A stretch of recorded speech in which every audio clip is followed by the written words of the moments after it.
The German major who saw D-Day first. June 6, 1944. Dawn is breaking over the coast of Normandy.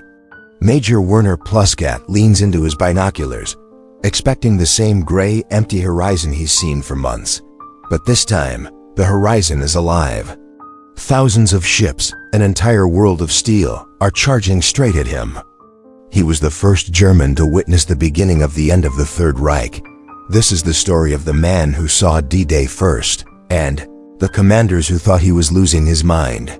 Part 2. The Atlantic Wall, the false sense of security. To understand the shock of June 6th, you have to understand the myth. For years, Nazi propaganda had been screaming about Festung Europa, Fortress Europe. They claimed the Atlantic Wall was an impenetrable belt of concrete, steel, and mines stretching from the Arctic Circle down to the Spanish border. Hitler promised the world that any Allied landing would be crushed before it even touched the sand.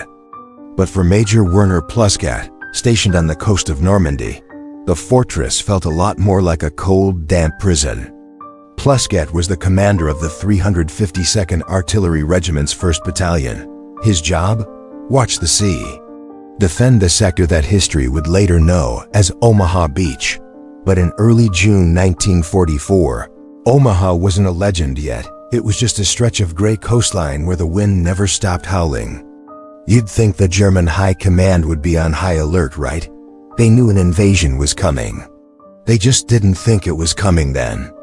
The weather was garbage. The English Channel was a churning, white-capped washing machine. The wind was screaming at gale forces, and the rain was coming down in sheets of gray soup. German meteorologists looked at their charts and told the generals, "Relax, no commander in his right mind would try to cross the channel in this mess." And they believed it.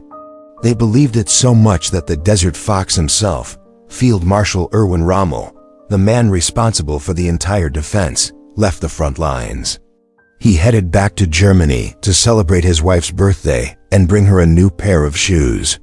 Other senior commanders were off playing war games in Brittany. While the masters of the Third Reich were sleeping or partying, Werner Pluskat was in his bunker Widerstandsnest 59. Inside those concrete walls, the air smelled of stale tobacco, damp wool, and cheap coffee.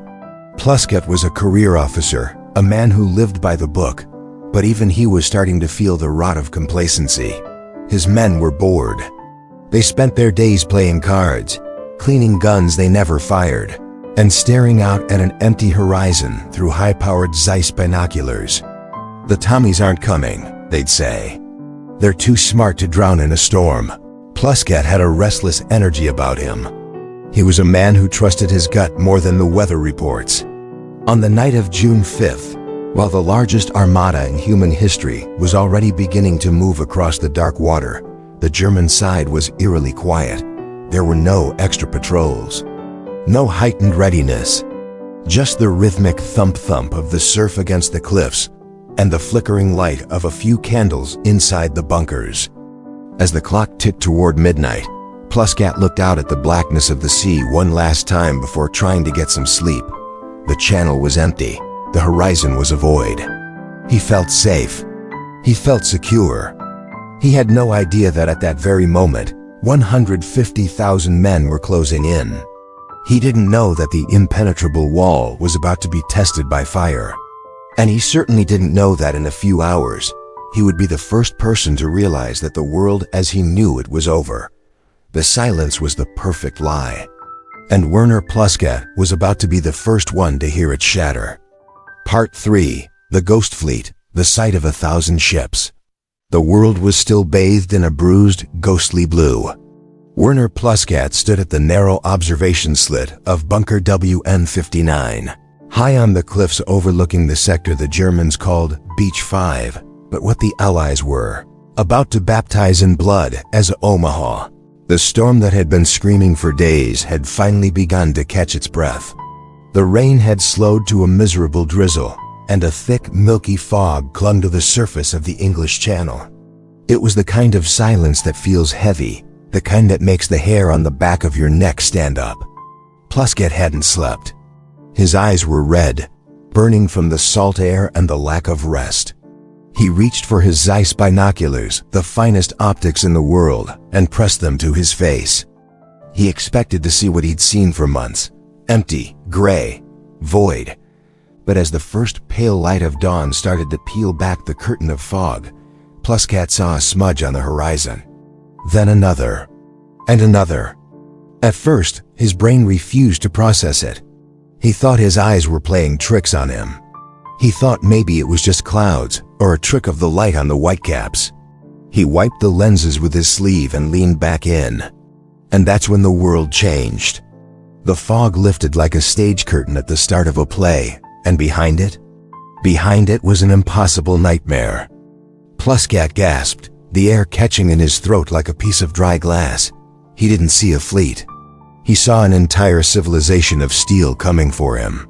From the left, from the right, and straight down the middle, thousands of ships of every shape and size imaginable. There were the jagged silhouettes of destroyers, the massive, flat-topped shadows of troop transports, and the hulking, prehistoric shapes of battleships that looked like floating mountains. It wasn't just 10 ships. It wasn't 100. It was over 5,000 vessels, stretching as far as the eye could see, from one end of the horizon to the other. To Pluskat, it looked like the sea itself had been paved over with metal. Can you imagine that feeling? For years, you've been told the Atlantic Wall is invincible. You've been told the enemy is weak. And then, in a single heartbeat, you see the truth. You are one man, standing in a concrete box, looking at the combined might of the free world. It wasn't a landing party. It was an execution. He could see the white foam at the bows of the ships as they churned toward the shore. He could see the barrage balloons hovering above the fleet like strange silver whales. And most terrifying of all, he could see the muzzles of the big guns. The 14-inch and 16-inch barrels of the battleships like the USS Texas and the HMS Warspite. They were leveled at the coast. They were leveled at him. The sheer scale of it was suffocating. It was more than a military operation. It was a physical impossibility. "My God," Pluskat whispered, his voice trembling so hard he could barely speak. Where could they have all come from? He looked down at his men in the trenches below. They were still laughing, still drinking their morning coffee, still oblivious. They couldn't see what he saw. They were looking at the sand, while Pluskat was looking at the end of the Third Reich.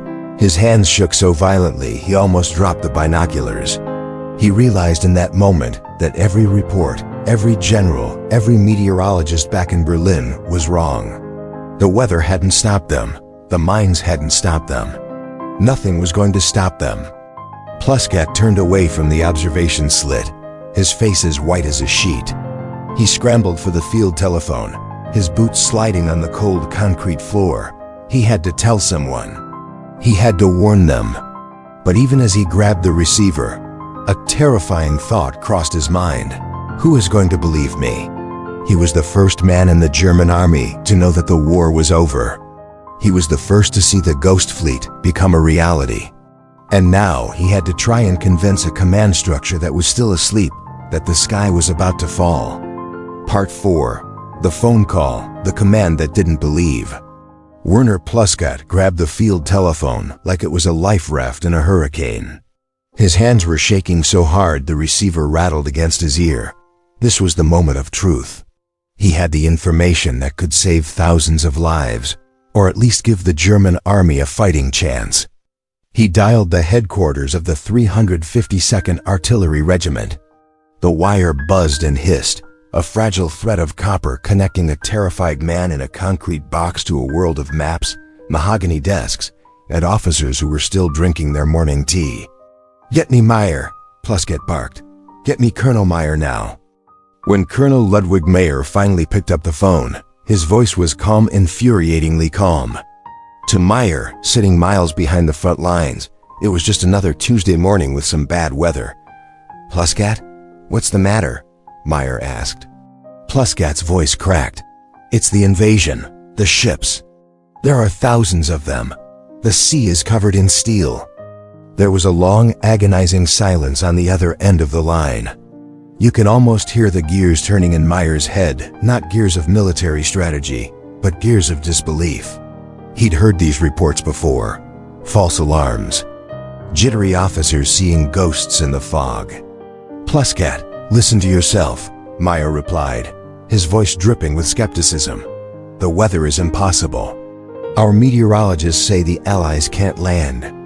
You're probably seeing a small diversionary force. A few destroyers, maybe." Pluskat felt like he was screaming into a void. He looked back at the observation slit. The fog had completely cleared now, and the armada was so close he could see the individual soldiers on the decks of the Higgins boats. He could see the dark silhouettes of the battleships turning their massive turrets toward the shore. "A few destroyers?" Pluskat yelled into the receiver. "Colonel, if you were standing where I am, you wouldn't be talking about diversions. There are thousands of them. I can't even see the water anymore." Meyer still wasn't buying it. He was a man of the old school, a man who trusted reports from Berlin more than the eyes of a soldier on the ground. "All right, Pluskat. If they're really there, where are they going? What is their heading?" This is the moment that went down in history. Pluskat took a breath, looked out at the wall of ships charging toward Omaha Beach, and said the words that still haunt military textbooks. "Where are they going? My God, Colonel, they're coming straight at me." He slammed the phone down. He didn't need to hear Meyer's reply. He knew what was coming next. In the distance, he saw a flash of orange light from the horizon. 1, 2, 10, 50. The entire H&G had just opened fire. The conversation was over. The argument about weather and diversions was officially dead. Pluskat had tried to wake up the giant, but the giant had slept too long. Now the only thing left to do was survive the storm that he was the first to see. He was alone. No reinforcements were coming. No Luftwaffe planes were in the sky. It was just Werner Pluskat, his binoculars, and the largest invasion force the world had ever seen, closing the final few hundred yards to his doorstep. The phone line went dead. And then, the first shells began to scream. Part 5. The storm breaks. Hell from the horizon. The silence of Normandy didn't just end, it was erased. 1 second, Werner Pluskat was staring at a horizon of steel. The next, the entire world turned into a blinding orange sheet of fire. The big guns of the Allied fleet, the 14-inch and 16-inch monsters of the USS Nevada and USS Arkansas, had just spoken. Have you ever heard a shell from a battleship? It doesn't whistle. It sounds like a freight train tearing through the fabric of the sky directly over your head. It's a low, guttural roar that vibrates in your very marrow before it even hits the ground. When the first shells struck the cliffs of Omaha, the world inside bunker WN-59 stopped being solid. The 2-meter-thick reinforced concrete walls, designed to be impenetrable, began to dance. The floor buckled like a ship in a storm. Dust, decades-old soot, and chips of concrete rained down from the ceiling like a lethal snowstorm. The lights flickered, hissed, and then died, plunging Pluskat and his men into a choking, red-tinted darkness, lit only by the flashes of explosions outside. "Get down!" Pluskat screamed, but even he couldn't hear his own voice. The noise wasn't just loud, it was physical. It was a wall of sound that slapped the air out of your lungs. He crawled back toward the observation slit, his fingers bleeding as they gripped the jagged floor. He had to see. He had to know if anything was left. What he saw through that narrow slit was a vision of the end of the world. The beach below, the quiet gray sand he had patrolled for months, was gone. In its place was a boiling cauldron of black smoke, geysers of sand and fire. The Allied Navy wasn't just firing at the bunkers. They were trying to reshape the geography of France. Every few seconds, a massive explosion would heave hundreds of tons of earth into the air, burying trenches and flattening barbed wire like it was made of dry grass. Pluskat felt a terrifying sense of insignificance. He was a major in the German army, a commander of men, but right now, he was just an insect in a concrete jar being shaken by a giant. He looked at his men. These were veterans, men who had fought on the Eastern Front, men who had seen the worst of the Russian winter. But this was different. This wasn't a battle. It was an industrial-scale demolition. They were huddled in the corners of the bunker, hands over their ears, eyes wide and glazed with the 1,000-yard stare. Through the roar, Pluskat heard something even more chilling. The tone of the shells changed. The heavy bombardment was shifting inland, and a new sound was rising from the water, the high-pitched whine of thousands of small engines. He leaned back into his binoculars, his vision blurred by the constant shaking of the earth. Through the curtain of smoke and debris, he saw them, the Higgins boats. The landing craft, hundreds of them, buzzing toward the shore like angry hornets. The foul kitch was the curtain raiser. The main act was about to hit the sand. Pluskat realized that his phone lines were gone. His radio was static, his fortress was a tomb. He had seen the fleet first. He had tried to warn the world, and now he was going to have a front-row seat to the slaughter. The first ramp dropped, the first boots hit the water, and Werner Pluskat, clutching his Zeiss binoculars in a crumbling bunker, knew that the Atlantic Wall hadn't just been breached, it was being incinerated. Part 6. The Aftermath, the man who survived the impossible. The miracle of Werner Pluskat isn't just that he was the first to see the invasion. It's that he survived the day at all. By mid-morning, Omaha Beach was a graveyard of steel and bone. Bunker WN-59, Pluskat's concrete sanctuary, had been hammered by hundreds of tons of Allied explosives.